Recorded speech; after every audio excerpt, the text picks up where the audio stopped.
Baik, di sini saya akan menjelaskan apa sih pengertian dari induksi elektromagnetik.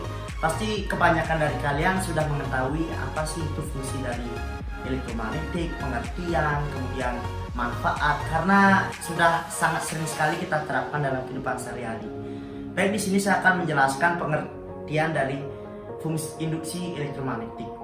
Induksi elektromagnetik adalah gejala timbulnya gaya gerak listrik di dalam suatu kumparan atau konduktor bila terdapat perubahan flux magnetik pada konduktor tersebut atau bila konduktor relatif melintasi medan magnetik.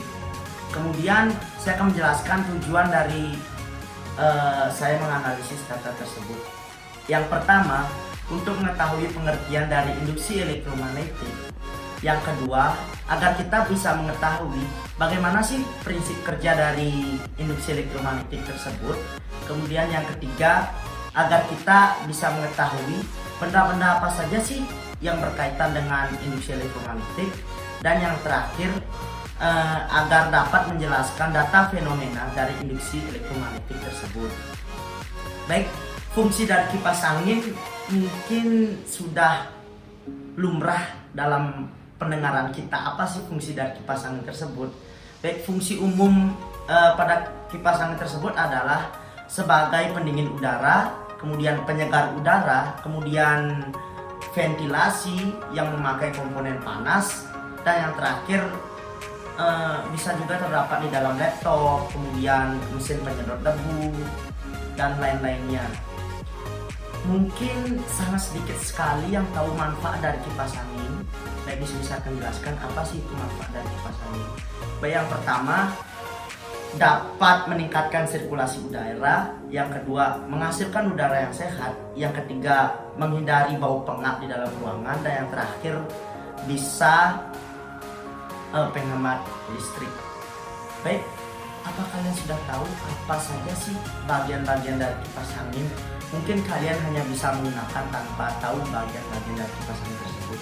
Baik, tanpa panjang lebar, saya akan perlihatkan sedikit gambaran. Mungkin di sebelah kiri saya akan terdapat sebuah gambaran dari bagian-bagian kipas angin tersebut. Baik, saya akan. Yang pertama ada motor penggerak. Motor ini mempunyai kumparan utama dan kumparan bantu yang diseri dengan kapasitor. Rotornya jenis rotor sangkar. Untuk kipas angin yang kecil dipakai motor penggerak jenis kutub bayangan. Yang kedua ada motor cover. Ini juga sebagai pelindung motor. Yang ketiga ada penyangga motor sebagai penyangga pada motor. Yang keempat ada rear guard. Fungsinya sebagai pelindung motor. Yang kelima ada baling-baling. Baling-baling adalah suatu benda yang berputar yang menghasilkan angin pada kipas angin. Yang keenam ada stand atau dudukan kipas. Alat ini untuk menempatkan kipas dan rotor penggeraknya, dilengkapi dengan alat tombol pengatur kecepatan serta tombol on atau off motor. Ketujuh ada gear motor. Ini benda yang dapat membuat kipas angin dapat berputar ke kiri dan ke kanan. Saya akan menjelaskan prinsip kerja pada kipas angin.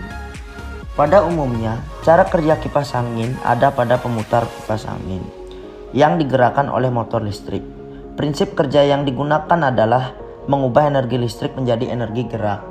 Dalam sebuah motor listrik, terdapat sebuah kumparan besi pada bagian yang bergerak beserta sepasang magnet U berbentuk pipih pada bagian yang diam.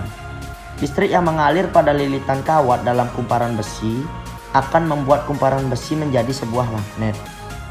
Karena sifat magnet yang saling tolak pada sebuah kutub, gaya tolak magnet antar kumparan besi dan magnet membuat gaya berputar secara periodik pada kumparan besi tersebut. Akibatnya, baling-baling kipas angin yang dikaitkan ke poros kumparan dapat berputar. Penambahan tegangan listrik pada kumparan besi yang akan menjadi gaya kemagnetan ditunjukkan untuk memperbesar embusan angin pada kipas angin.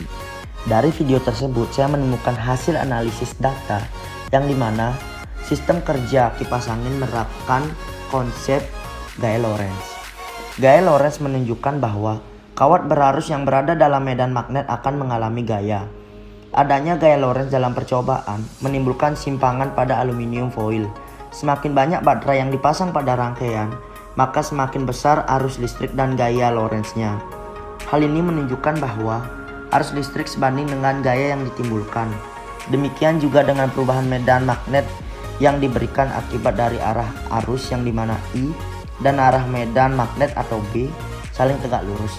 Maka secara matematis rumus gaya Lorentz dapat ditulis dengan F sama dengan B kali I kali L.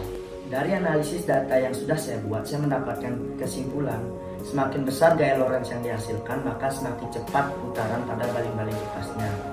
Demikian dari saya. Jika ada kesalahan kata maupun lain hal sebagainya, mohon dimaafkan. Saya ucapkan Para Santi. Om Santi. Terima kasih.